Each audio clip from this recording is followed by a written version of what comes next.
They said there was no seat for me at my own father's retirement dinner. Then my brother texted, "But can you still handle the catering bill, like always?" And my dad just added, "Don't make this awkward. You know how important this night is."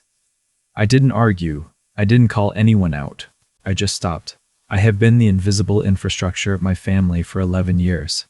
That's not a complaint. That's a fact. The way the load-bearing wall in a house is a fact. You don't notice it until someone tries to tear it down. My name is Elliot. I'm 31 years old. I'm a civil engineer. I have a son named Caleb who is 8, and he has his mother's eyes and my stubborn jaw, and he is the only reason I kept showing up to family events long after I should have stopped. Caleb's mother left when he was 2. Not a dramatic exit. No screaming, no betrayal, just a quiet unraveling. She moved to Portland, found her life there, and we agreed on shared custody. Though in practice, I have him most of the time because Portland is far and her schedule is unpredictable. I don't resent her for it.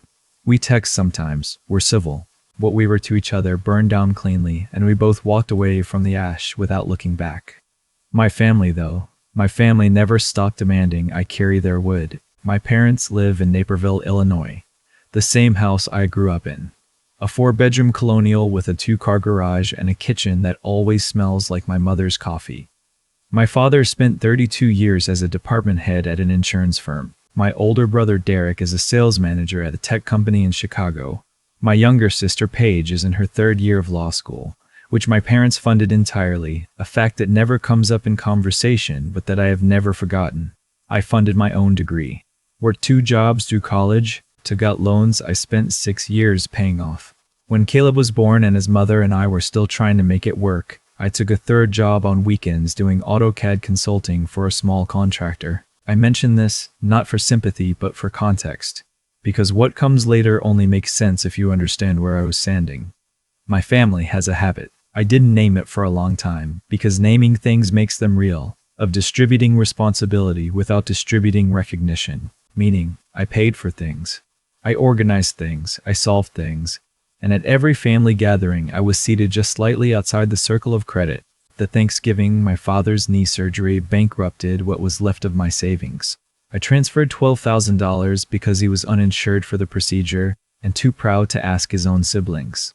My mother called to thank Derek for being so supportive during the stressful time. Derek had sent a card. I let that go. I told myself it was a miscommunication. The Christmas page needed a new laptop for law school and money was tight. My parents' words. Used in the same month they replaced their living room furniture. I bought her a MacBook. She posted about it on Instagram, tagged my parents in the caption. I wasn't mentioned. I let that go too. I was good at letting things go. What I was not good at was asking myself why I kept picking them up in the first place. My father's retirement dinner was scheduled for a Saturday in March. He was retiring after 32 years, and my mother wanted to make it special. Understandable. A private room at a restaurant in the city, 30 guests, catered dinner, open bar for 2 hours. 6 weeks before the event, my mother called me. "Elliot, we need to talk about the dinner." I was in my kitchen making Caleb's lunch. He was in the next room watching something on his tablet, and I had the phone on speaker while I spread peanut butter across bread, and I remember thinking it would be a logistics call. Parking. Timing. What to wear. "Of course," I said. "What do you need?" "Well, we've been thinking about the seating. The private room fits 30 comfortably, but your Uncle Gerald and Aunt Patrice are flying in from Phoenix, and Derek's girlfriend is bringing her parents, and we're just a little squeezed." I waited. "We think it might be better," she continued, and her voice had that particular tone she uses when she has already decided something and is performing the process of deciding. "If you and Caleb sat at the overflow table, just a small table by the entrance, you'd still be there, of course." I set down the butter knife. "The overflow table," I said. "It's just logistics, sweetheart. The table by the entrance. You know how these venues are. It's not personal. I want to tell you I said something sharp and clarifying in that moment. I didn't. I said, 'Let me think about it,' and I hung up, and I stood in my kitchen for a long time watching Caleb through the doorway while he laughed at something on his screen, and I thought about the $12,000 and the MacBook. And every birthday cake I had driven 40 minutes to pick up because my mother forgot to order it and called me at 10 in the morning in a panic. And I thought about the load-bearing wall. I thought about how a load-bearing wall can hold a house up for decades. And then someone decides to renovate, and they start planning the new layout and they don't consult the wall about it. They just draw lines around it on the blueprint. I went back to making Caleb's lunch. 2 days later, my brother texted me. It was a group text, me, Derek, and Paige, titled Dad's Dinner Final Details. Derek had written, "Hey, since we're locking down the budget, Elliot, you're still covering the catering, right? Same as you do for Christmas. Just want to confirm so we can finalize with the venue." I stared at the message for a moment. Then I scrolled up to see if there was previous context I'd missed. There wasn't. This was the opening message of the thread. Paige responded within minutes, "Yes, please, and can you also do the centerpieces? Mom found some she loves at this place on Michigan Ave, about $400 total. So cute." Then my father, who had been added to the thread without my knowledge, sent a single line, "Don't make this a thing, Elliot. You know how much this night means to your mother." I put my phone face down on my desk. I sat with it for a while. The engineering brain, which I have come to think of as both my greatest professional asset and my most dangerous personal quality, started doing what it always does when presented with a structural problem. It started calculating load. Catering for 30 people at a Chicago venue, roughly $2,200. Centerpieces, $400. My seat at this dinner, the table by the entrance. My son's seat at this dinner, next to me at the table by the entrance. My contributions to this family over 11 years in dollars, conservatively estimated. I had never added it up before. I started adding it up. I pulled out a legal pad. I am an engineer. I document things. Father's knee surgery, $12,000. Paige's laptop, $1,400. Christmas catering, last 4 years, approximately $8,600.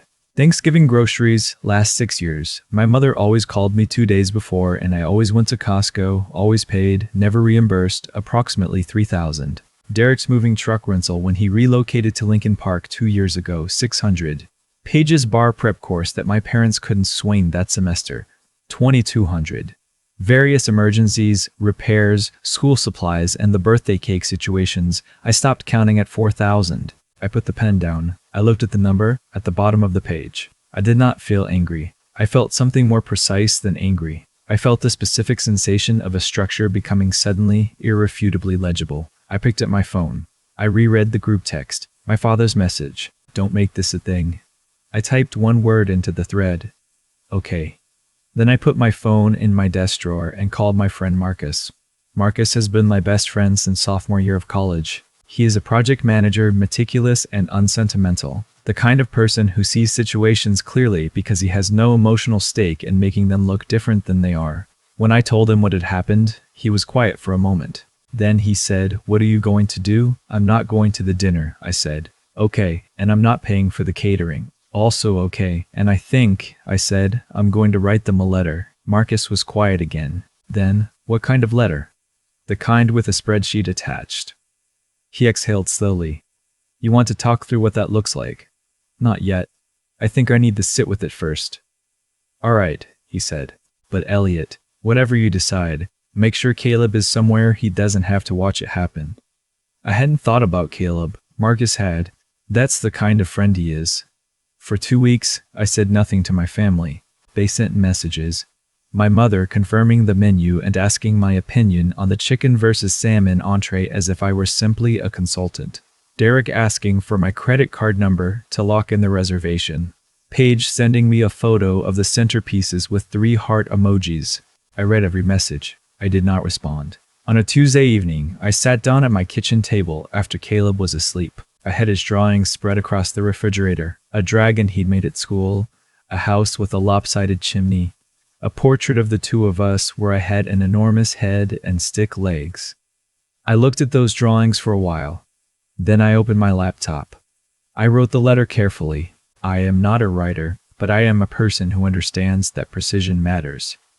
I did not want to be dramatic. I did not want to perform a grievance. I wanted to document the structure and explain why it was no longer sound. I told them that I had been the person who quietly handled the financial weight of this family for over a decade. I told them I had never asked for acknowledgement. But I had believed, without quite naming the belief, that it meant something.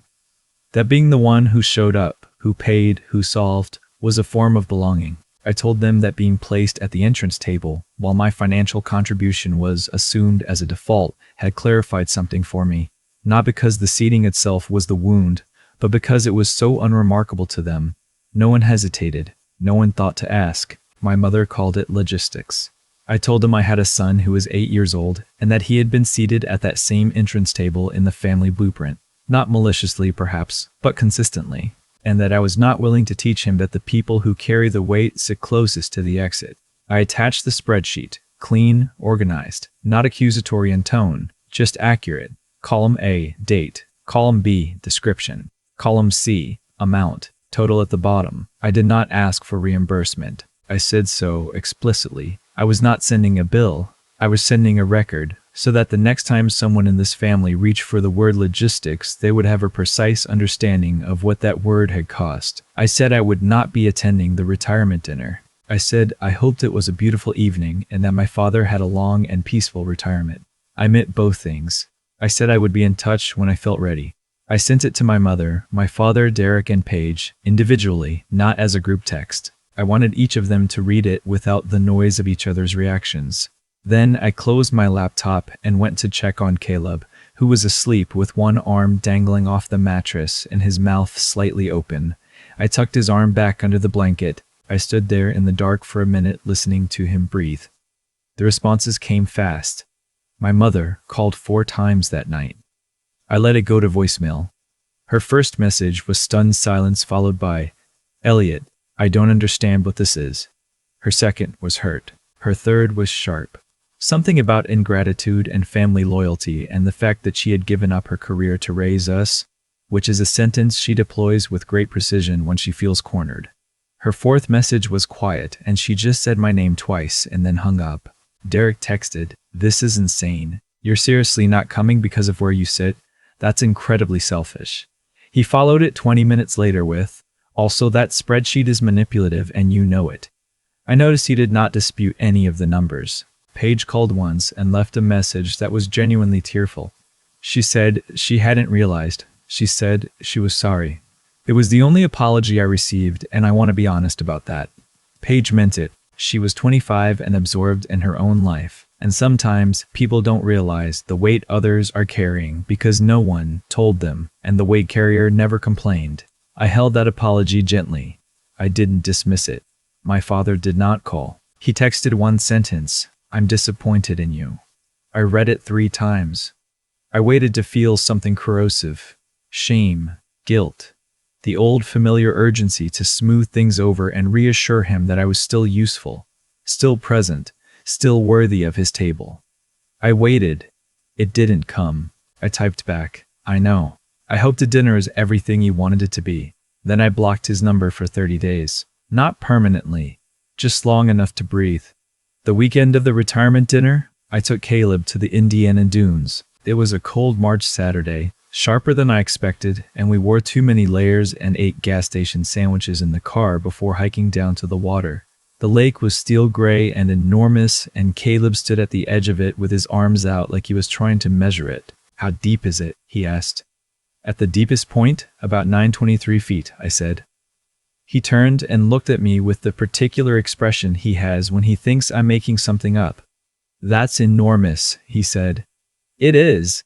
We walked along the shoreline for an hour. He found a flat stone and I showed him how to skip it, and he couldn't get the angle right, and we spent 20 minutes on nothing but that.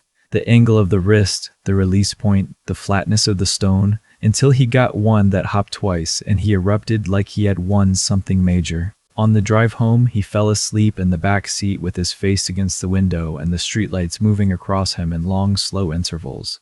And I drove in the quiet and thought about the dinner happening 3 hours away in a private room in Chicago. I thought about the entrance table. I thought about my father's text. I thought about what Marcus had said months before any of this happened, when I had mentioned offhand that I sometimes felt like a vendor my family had on retainer, rather than a person they actually missed. Marcus had set down his coffee and looked at me and said, "Then stop providing the service and see what's left." I had laughed at the time. I had thought it was too simple. Turns out it was exactly that simple. 3 weeks after the dinner, my mother came to my apartment unannounced. I want to give her credit for this, because showing up is not nothing. She drove 40 minutes and rang the bell and stood in my doorway looking older than I expected. And when I opened the door, she didn't launch into a prepared speech. She just said, "Can I come in?" I let her in. Caleb was at a friend's house. It was just the two of us, sitting at my kitchen table with coffee I made because my hands needed something to do. She talked for a long time. Some of it was deflection. The usual architecture of a person who has not practiced at apology. The way a house settles before a door swings open. She talked about how the seating had been genuinely logistical, about how she had never thought of me as less important, about how the money had been emergencies, real ones, and she had assumed I understood that I was the one they could count on, which she meant as a compliment. I let her finish. Then I said, "Mom, I know you didn't mean it as cruelty. I'm not accusing you of cruelty. I'm telling you what it felt like from where I was standing. And I'm telling you it can't continue." She was quiet. "I will still be your son," I said. "I will still show up. But I need you to understand that showing up is not the same as being available for whatever the family needs. Financially, indefinitely, without acknowledgement. Those are two different things." She looked at her coffee cup for a long time. Then she said, "I didn't know you were keeping a list." "I wasn't keeping a list," I said. "I was building a wall, and at some point I needed to understand what I had built." She didn't fully understand that. I could see it on her face, but she nodded, and she stayed for another hour, and when she left, she hugged me in the doorway. Not a quick hug, but a held one, the kind she used to give when I was small, and she said, "I'm going to try to do better." I believed her, cautiously. The way you believe a structure that has been repaired but not yet load-tested. My father and I spoke 6 weeks later. A phone call.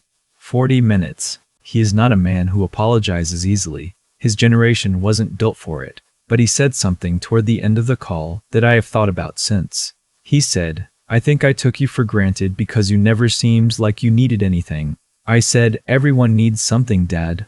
I just stopped asking. He didn't have an answer for that. We sat in the silence for a moment, and then he asked how Caleb was doing, and I told him about the stone skipping, and he laughed. It was a real laugh. The first real one I had heard from him in a long time.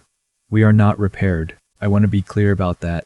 A thing that has settled into a pattern for 11 years doesn't reset in a phone call. But we are in the early stages of something different.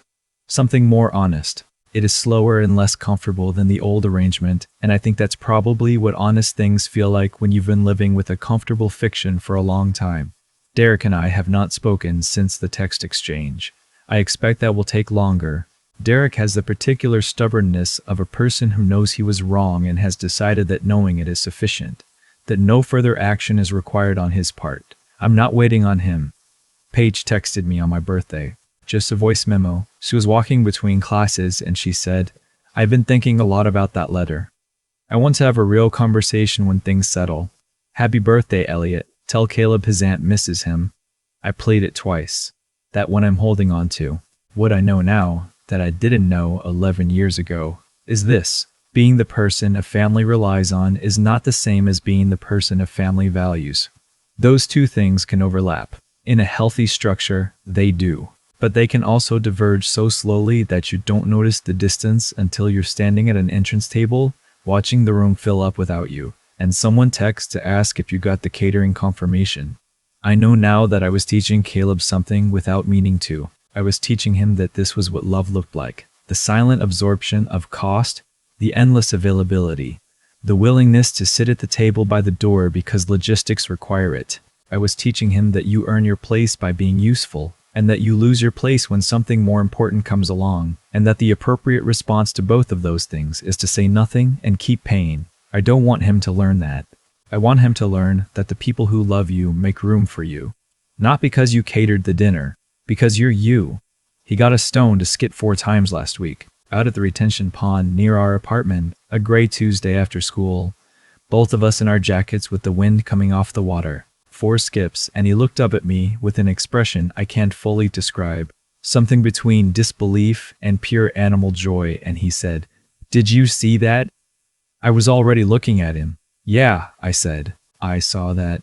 We stayed out until it got dark, and I let him skip every flat stone we could find, and I didn't check my phone once. And when we finally walked back to the car, he reached up without thinking and took my hand, and I thought, this is the table. This is the one that matters. Everything else is just logistics. There's a version of this story where I stay silent forever, where I keep transferring money and picking up birthday cakes and restocking refrigerators and sitting at entrance tables. And I tell myself that being needed is the same as being loved. A lot of people live that version. I almost did. What I've come to understand is that the way we allow ourselves to be treated is itself a kind of decision, not always a conscious one, but a decision nonetheless. Every time I said nothing, every time I typed okay and moved on, I was teaching my family what I would accept. I was also teaching Caleb, and that's the part I can't walk back without looking at directly. Caleb didn't ask to be born into a family that would seat him at the entrance. He didn't ask to be the small witness to a grown man's quiet erasure. Children absorb what they see far more than what they're told, and what he was seeing was a father who gave everything and defended nothing. I could have spent his whole childhood telling him he was worth something while demonstrating the opposite with my own behavior. That gap between what we say and what we model is where a child's actual understanding of the world gets built. When Elliot finally put the numbers on paper, he wasn't being petty. He was being honest for the first time in 11 years. Honesty is not always comfortable, and it is rarely welcomed by the people who have benefited from its absence. Derek's reaction proved that. My father's single-line text proved that. But honesty has a quality that comfort does not. It creates the conditions for something real to grow. My mother showed up at the door. Paige sent a voice memo on my birthday. These things happen because I stopped pretending. The cause and the effect here are not mysterious. When you consistently absorb cost without boundary, you train the people around you to expect absorption. When you stop, some of them will call it betrayal. Some of them will call it manipulation. What they are really experiencing is the sudden visibility of something that was always true, that their comfort was built on someone else's silence. That silence ending feels to them like an attack. It isn't. It's just the wall finally speaking. What I want for anyone watching this is not revenge. Revenge is loud and it costs you more than it costs the other person. What I want is the simpler, harder thing, for you to understand that your presence at the table is not something you earn by catering the dinner. You were supposed to have a seat because you belong there, not because you're useful, because you're a person, and the people who love you are supposed to know the difference. Elliot found his table. It was a retention pond on a gray Tuesday, and it cost nothing, and his son skipped a stone 4 times and looked up with that expression, the one that doesn't need to be explained to anyone who has ever been looked at that way. And that was it. That was the whole answer. The rest was just logistics.